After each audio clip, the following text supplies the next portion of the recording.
Boss ಮನೆಯಲ್ಲಿ ಪಕ್ಕ ಆಯ್ತು ಮತ್ತೊಂದು ಲವ್ ಸ್ಟೋರಿ. ಹೊಸ ಹುಡುಗನ ಜೊತೆ ಲವ್ ಬಲೆಯಲ್ಲಿ ಬಿದ್ದ ರಾಶಿಕಾಗೆ ಪ್ರಪೋಸ್ ಮಾಡೇ ಬಿಟ್ಟ ಸೂರಜ್.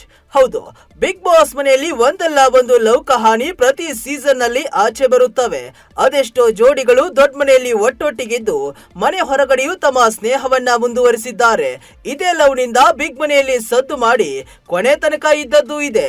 ಅದು ಈ ಸೀಸನ್ ನಲ್ಲೂ ಇಂತಹ ಒಂದು ಸುಳಿವು ಮತ್ತೆ ಸಿಕ್ಕಿದೆ. ಸೀಸನ್ 12 ಆರಂಭವಾಗಿ 1 ತಿಂಗಳ ಕಳೆಯುವ ಹಂತಕ್ಕೆ ಬರುತ್ತಿದ್ದಂತೆ ಮನೆಯ ಪ್ರೀತಿ ಪ್ರೇಮದ ಗುಟ್ಟು ರಟ್ಟಾಗಲು ಆರಂಭವಾಗಿದೆ. ಹಾಗಾದ್ರೆ ಏನದು ಲವ್ ಸ್ಟೋರಿ? ಅಷ್ಟಕ್ಕೂ ಆ ಹುಡುಗನಿಗೆ ಏನಂತ ಪ್ರಪೋಸ್ ಮಾಡಿದ್ಲು ರಾಶಿಕಾ? ಅದೆಲ್ಲವನ್ನ ನೋಡೋಣ ಈ ಬಿಗ್ ಬಾಸ್ ಸ್ಟೋರಿಯಲ್ಲಿ. ಬಿಗ್ ಬಾಸ್ ಮನೆಯಲ್ಲಿ ನಡೆದ ಲವ್ ಸ್ಟೋರಿಗಳು ಕೆಲವು ಯಶಸ್ಸು ಕಂಡ್ರೆ ಇನ್ನು ಕೆಲವು ಬಿಗ್ ಬಾಸ್ ಮನೆಯಲ್ಲಿ ಫೇಮ್ ಪಡೆಯಲು ಮಾತ್ರ ಸೀಮಿತವಾಗುತ್ತವೆ. ಬಿಗ್ ಬಾಸ್ ಮನೆಗೆ ಸೂರಜ್ ಸಿಂಗ್ ಎಂಟ್ರಿ ಆಗಿದೆ. ಸೂರಜ್ ಕೆನಡಾದಲ್ಲಿದ್ದು ಈಗ ಭಾರತಕ್ಕೆ ಮರಳಿದ್ದಾರೆ. ಅವರು ತಮ್ಮ ಹ್ಯಾಂಡ್ಸಮ್ ಲುಕ್ ನಿಂದ ಗಮನ ಸೆಳೆಯುವ ರೀತಿಯಲ್ಲಿದ್ದಾರೆ. ಈಗ ಅವ್ರನ್ನ ನೋಡಿ ಬಿಗ್ ಬಾಸ್ ಮನೆಯಲ್ಲಿ ರಾಶಿಕಾ ಆಕರ್ಷಿತರಾಗಿದ್ದಾರೆ. ಈ ವಿಚಾರ ಈಗ ಹೊರಗಡೆ ಭಾರಿ ಚರ್ಚೆ ಹುಟ್ಟು ಹಾಕುವಂತೆ ಮಾಡಿದೆ. ಬಿಗ್ ಬಾಸ್ಗೆ ಬಂದ ದಿನವೇ ಸೂರಜ್ ಗುಲಾಬಿ ಹೂವನ್ನ ರಾಶಿಕಾಗೆ ನೀಡಿ ಅವರು ಕ್ಯೂಟ್ ಆಗಿ ಕಾಣಿಸುತ್ತಾರೆ ಎಂದಿದ್ರು. ಅಂದಿನಿಂದಲೂ ರಾಶಿಕಾ ಸೂರಜ್ ಕಂಡಾಕ್ಷಣ ನಾಚುತ್ತಿದ್ದಾರೆ ಮತ್ತು ಅಶ್ವಿನಿ ಗೌಡ ಹಾಗೂ ಜಾನ್ವಿ ಬಳಿ ಈ ವಿಚಾರವನ್ನ ರಾಶಿಕಾ ಮಾತನಾಡಿದ್ದಾರೆ. ನಾನು ಬಿಗ್ ಬಾಸ್ ಮನೆಗೆ ಬರೋದಕ್ಕೂ ಮೊದಲು ಇನ್ಸ್ಟಾಗ್ರಾಮ್ ನಲ್ಲಿ ರೀಲ್ಸ್ ಬಂದಿತ್ತು. ಹ್ಯಾಂಡ್ಸಮ್ ಆಗಿದ್ದಾನೆಂತ ಪ್ರೊಫೈಲ್ ಚೆಕ್ ಮಾಡಿದೆ. ಇಲ್ಲಿ ಅವ್ರನ್ನೇ ನೋಡಿದ ಬಳಿಕ ಫ್ಲಾಶ್ ಆಯಿತು ಎಂದು ಸೂರಜ್ ಬಗ್ಗೆ ಅಶ್ವಿನಿ ಹೇಳಿದ್ದಾರೆ.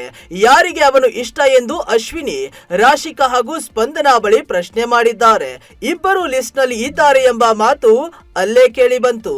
ಆ ಬಳಿಕ ಅಶ್ವಿನಿ ಇಷ್ಟು ದಿನ ಲವ್ ಟ್ರ್ಯಾಕ್ ಮಿಸ್ ಆಗ್ತಾ ಇತ್ತು ಎಂದ್ರು. ಇದೆಲ್ಲದರ ನಡುವೆ ಸೂರಜ್ ರಾಶಿಕಾಗೆ ಪ್ರಪೋಸ್ ಮಾಡಿದ್ದಾರೆ. ಬಿಗ್ ಬಾಸ್ ಮನೆಯಲ್ಲಿ ಜೋರಾಗಿ ಜಗಳ ನಡೆಯುತ್ತಿತ್ತು. ಅತ್ತ ರಾಶಿಕಾ ಹಾಗೂ ಸೂರಜ್ ತಮ್ಮದೇ ಲೋಕದಲ್ಲಿ ಮುಳುಗಿ ಹೋಗಿದ್ರು. ಈ ರೀತಿ ಮುಳುಗಿ ಹೋಗಿರುವಾಗಲೇ ಸೂರಜ್ ಪ್ರಪೋಸ್ ಮಾಡಿಯೇ ಬಿಟ್ಟರು. ನೇರವಾಗಿ ಐ ಲವ್ ಯು ಎಂದು ಸೂರಜ್ ಹೇಳಿದ್ದಾರೆ. ಇದನ್ನ ಕೇಳಿ ರಾಶಿಕಾ ಶಾಕ್ ಆಗಿದ್ದಾರೆ. ನನಗೆ ಅದರಲ್ಲಿ ಆಸಕ್ತಿ ಇಲ್ಲ ಎಂದಿದ್ದಾರೆ. ಸೂರಜ್ ಪ್ರಪೋಸ್ ಮಾಡುತ್ತಿದ್ದಂತೆ ಅವರು ಒಪ್ಪಿಕೊಳ್ಳುತ್ತಾರೆ ಎಂಬುದು ಅನೇಕರ ಊಹೆ ಆಗಿತ್ತು. ಆದ್ರೆ ಅವರು ಆ ರೀತಿ ಮಾಡಿಲ್ಲ.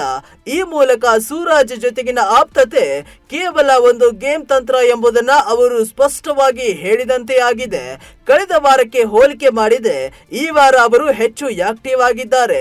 ಇದು ಅವರ ಆಟಕ್ಕೆ ಸಹಕಾರಿಯಾಗುವ ಸಾಧ್ಯತೆ ಇದೆ. ಸೂರಜ್ ಅವರು ಆರಂಭದಲ್ಲಿ ಬಂದಾಗ ಉತ್ತಮ ಆಟ ಪ್ರದರ್ಶನ ಮಾಡಿದ್ರು. ಆದ್ರೆ ಇತ್ತೀಚೆಗೇಕೋ ಅವರು ಪ್ರೀತಿ ಪ್ರೇಮದ ವಿಚಾರದ ಮೇಲೆ ಹೆಚ್ಚು ಗಮನ ಹರಿಸುತ್ತಿದ್ದಾರೆ. ರಾಶಿಕಾ ಅವರು ಪ್ರಪೋಸ್ ಮಾಡಿದ ಮೇಲೂ ಒಪ್ಪಿಕೊಂಡಿಲ್ಲ. ಹೀಗಾಗಿ ಸೂರಜ್ ತಮ್ಮ ಆಟದ ಮೇಲೆ ಗಮನ ಹರಿಸಬೇಕಾದ ಅನಿವಾರ್ಯತೆ ಇದೆ. ಇಂಟ್ರೆಸ್ಟಿಂಗ್ ಮತ್ತು ಇನ್ಫಾರ್ಮೇಟಿವ್ ವಿಡಿಯೋಗಳನ್ನ ಮಿಸ್ ಮಾಡ್ಕೋಬೇಡಿ. ಈಗಲೇ ಸಬ್ಸ್ಕ್ರೈಬ್ ಮಾಡಿ.